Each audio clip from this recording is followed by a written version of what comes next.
I'm doing this video today because there's been a terrifying direct threat to our country's existence as a democratic republic.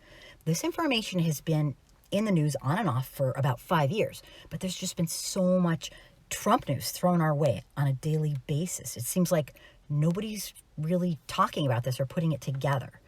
So let me start with some history. All right, and it's kind of detailed, so please bear with me.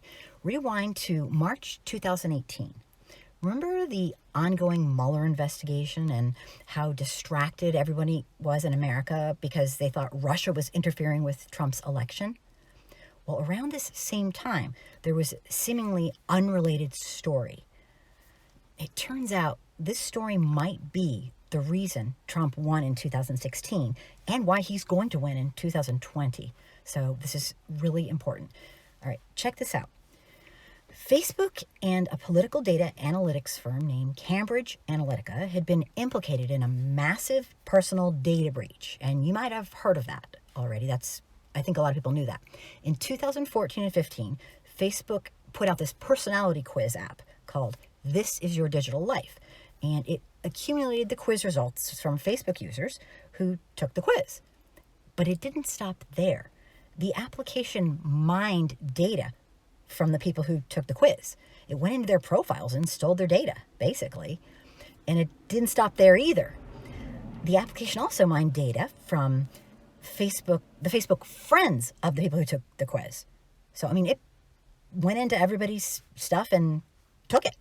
In the end, the app had harvested personal data from 87 million Facebook users. So, without them knowing, obviously. This accumulated personal data was then sold to Cambridge Analytica in 2015. So soon after that, around 2018, Cambridge Analytica filed for bankruptcy and they went out of business. 14 months after that, Facebook got slapped with a $5 billion fine for the data breach. And this was by the Federal Trade Commission because they let our information go. So why am I telling you this, and why is this important? Well, there's more.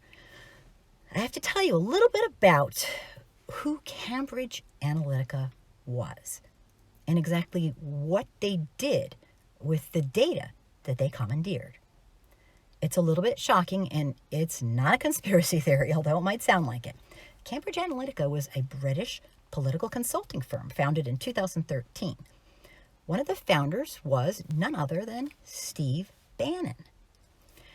Well, the name should sound familiar because it's the same Steve Bannon that he was appointed chief executive to Donald Trump's 2016 presidential campaign. So he worked on his presidential campaign, and after that he became chief White House strategist until Trump fired him. Now, Cambridge Analytica wasn't just any run-of-the-mill political consulting firm. They used state-of-the-art data mining and data analysis techniques to achieve their end game. And you want to hear what their end game is. You aren't going to believe it. But here's the part, I'm getting to the part people really don't know about. The technology Cambridge Analytica used was created for a military contract to use digital psyops or PSYOPS, psychological operations against terrorists and drug cartels in other nations. I don't think I can clarify this enough.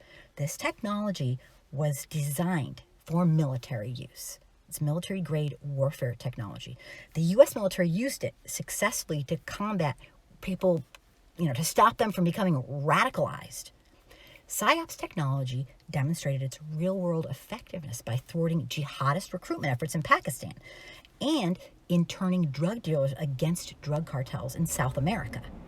Cambridge Analytica adopted this technology, took it and inverted it to implement it for something else. Rather than using it to inhibit or stop the radicalization, Cambridge Analytica used the technology to promote it. In early 2016, Cambridge Analytica was hired to test this inverted technology in the United Kingdom by influencing persuadable voters to try to get them to want to withdraw from the European Union. The goal was, unbeknownst to these people, to get British citizens to be influenced and successfully adopt the Brexit initiative. And it worked. After seeing how successful the Brexit campaign was in influencing the people, Bannon and Cambridge Analytica joined the Trump campaign in full force by using the data that was acquired by Facebook to create detailed psychological models for use against targeted individuals. Let me emphasize this point. These models were not designed to target groups. These models were tailored to target individuals, specifically not just anybody. They were targeting undecided voters in swing states like Wisconsin, Michigan, and Pennsylvania, purposefully. And not just any undecided voters. They targeted the undecided voters who the models they used indicated were the most gullible and easily swayed. To be crystal clear here, we're not talking about general information, fake news, subliminal messages like the olden days. This is state-of-the-art stuff. We're talking micro-propaganda campaigns aimed directly at the fears, bigotry, and paranoia of the targeted American voters, our democracy. These campaigns with Brad Pascale, who is the 2016 digital director for Trump campaign, and Facebook and all this, ended up helping deliver the messages slowly right back to the people who had been breached to influence them. The goal was to create a buzz in the purple states. Each person was unknowingly being manipulated with data that was designed specifically for them personally in order to influence them to start shifting their views towards hate, racism, aka Trump's agenda.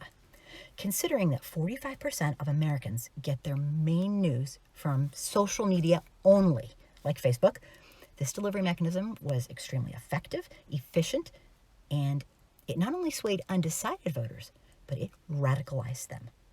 It was over time, slowly pushing. Have you ever noticed how these seemingly intelligent people that we've known in our lives just have been resisting real facts and evidence? They've found excuses to justify bigoted, misogynist actions and by candidates like, for example, Trump. I credit the behavior to radicalization. I mean, they've been psychologically manipulated using weapons-grade technology, our voting population. But let me get to the main point, because this is not a history lesson. In 2019, the Trump campaign hired Matt Oczkowski to oversee the data strategy for 2020 for his re-election campaign. Why is this significant? Well, in 2018, shortly after Cambridge Analytica filed for bankruptcy, a new company named Propria formed. The new company was headed by Cambridge Analytica's former head of products. You guessed it, Matt Oczkowski.